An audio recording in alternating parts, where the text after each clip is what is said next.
내신이나 이제 학습량 있잖아요. 수학하는 학습량. 그것도 되게 궁금해하실 것 같아요. 선행을 어쨌든 많이 해서 이렇게 올라온 애들이 내신 대비를 할 때 평범한 지역 같은 경우는 거의 뭐 평균적인 애들이 한 가령 3등급 기준으로 하면 애들이 많이 풀어 한 2권 풀거든요. 문제집 3월 달부터 이제 시험 보기 때까지. 많이 풀면 2권이고 대치동은 어떻습니까? 학습량 훨씬 많나요, 애들이? 저희 애들한테는 그 문제를 많이 푸는 것보다 그러니까 뭐 소위 이제 시중교재도 요즘엔 잘 돼 있잖아요. 뭐 그렇죠. 센이라든가 알펜이라든가 이런 것들은 뭐 유형별로 이렇게 단계별로 쭉 돼 있는데 그게 중요하다고 생각하지 않아요. 그러니까 저는 내신 준비를 할 때 먼저 학교 교과서를 뭐 확실하게 풀면 최소 한 60점 정도는 맞거든요. 따지고 보면은. 그럼 그 나머지는 학교에서 그 뭐 보충교재라든가 뭐 이런 것들이 분명히 있을 겁니다. 뭐 어느 지역이나. 교사로 생활하셨으니까 특히 더. 그런 문제를 여러 번 반복해서 푸는 게 훨씬 점수가 잘 나오는 것 같아요. 그러니까 안정적으로 점수를 받기 위해서는 대치동에서도 교과서하고 학교 프린터 쌤들 강조한 거. 그거라면 이제 안전빵으로 일단 3등급 정도까지 받고 그다음에 1, 2등급은 이제 고난도나 심한 문제.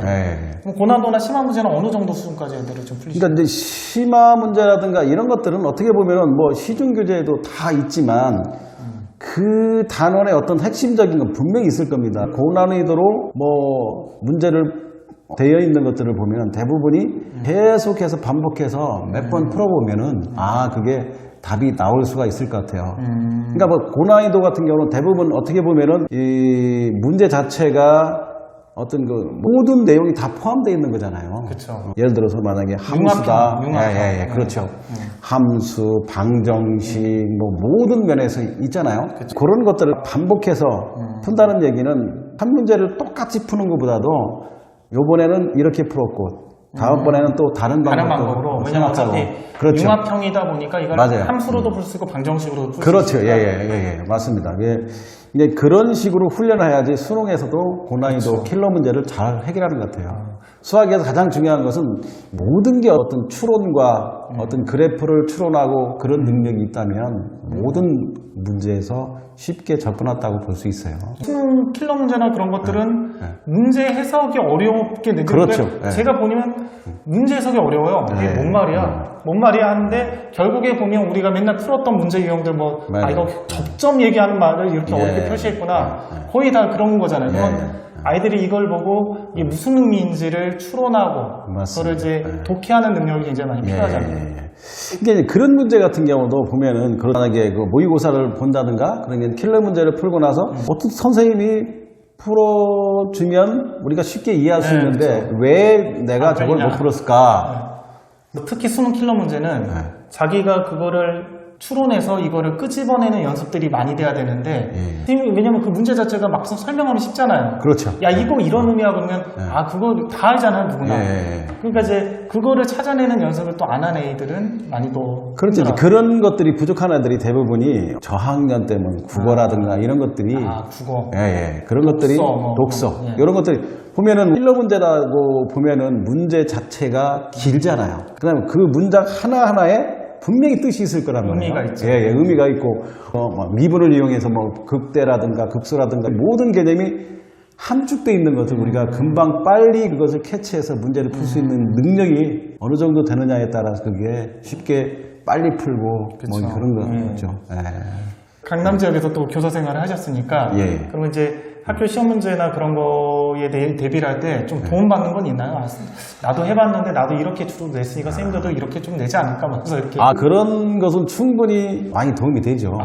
그래서 이제 출제를 했던 경험이 있으니까 A학교는 어떤 식으로 출제가 되는구나 대충 이제 그걸 판단할 수는 있지만 그렇다고 해서 출제 경향은 이해했지만 예상 문제로서 이게 반드시 나온다라고 얘기할 수는 없는 거죠, 어떻게 보면. 근데 이제 추론을 할 수 있는 거죠. 학교에서 문제 출제할 때 어려운 문제를 어디서 이렇게 내는지. 그런데 거의 대부분 선생님들이 이제 자기만의 어떤 그런 게 있어요. 있고, 그것은 이제 여러 문제를 통해서 이제 뭐 분석하고 학생들이 이런 경우에는 좀 꼭 알아야 되는데 뭐 이것을 좀 이렇게 뭐 변형한다든가 뭐 거의 대부분 그런 것이지, 내가 문제를 생소하게 이렇게 문제를 낸다는 것은 그 짧은 시간에 출제할 때 그게 쉽지는 않아요. 특히 학교 시험 같은 경우는 그 취재 경향을 파악해서 어디에서 나오는지 찍어서 한번 그 문제를 풀어보면 굉장히 도움되잖아요. 그렇죠. 제가 예전에 이제 어떤 학교 시험을 보니까 선생님이 문제를 내셨는데 고2예요, 고2. 근데 문제를 어디서 냈냐 봤더니 수능 완성 실전편 있잖아요. 모의고사 1회 2회. 거기서 냈더라고요.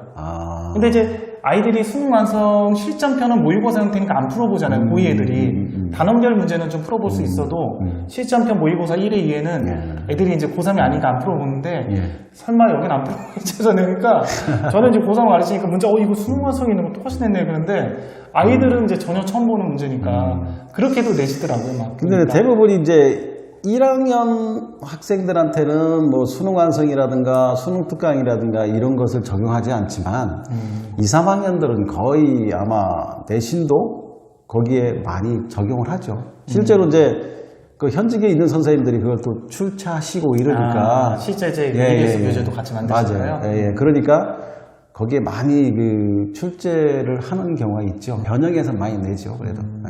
그리고 아까 그 융합형 문제들을 이렇게 풀리는 게 도움이 많이 된다 그랬잖아요. 여러 단어. 그러니까 예를 들면 그 교재 중에서도 기본서 중에서도 정석 연습 문제 같은 거 보면 특히 단원 융합형 문제가 많잖아요.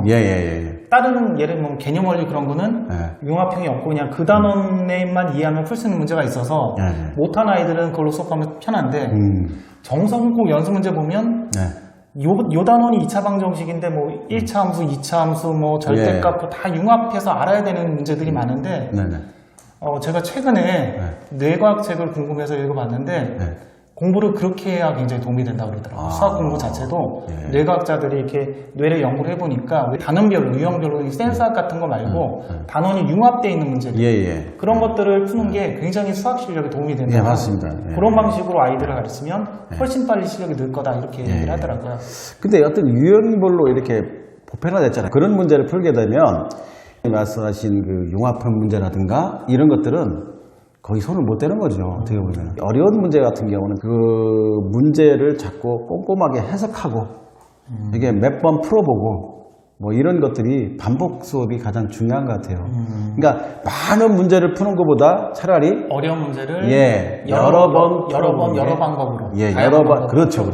그게 가장 낫고 그리고 내신 대비할 때 중요한 거 교과서 학교 프린트 그거는 완벽하게 하고 그건 절대적인 거죠. 그건 하고 차라리 센수학이나 RPM 여러 번 파는 것보다는 융합형 문제들을 다양한 방법으로 푸는 게 좀 도움이 된다. 대부분이 이제 센수학이라든가 RPM이라든가 이런 것은 전부 유형별로 나왔기 때문에 애들이 그 문제를 봤을 때 그 유형별로 푸는 애들은 대부분이 학교 시험 문제 딱 봐서는 이게 무슨 문제지?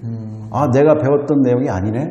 실제로 지가 배웠던 내용인데 그것을 못하는 거죠. 연습이 그렇게 안 돼가지고.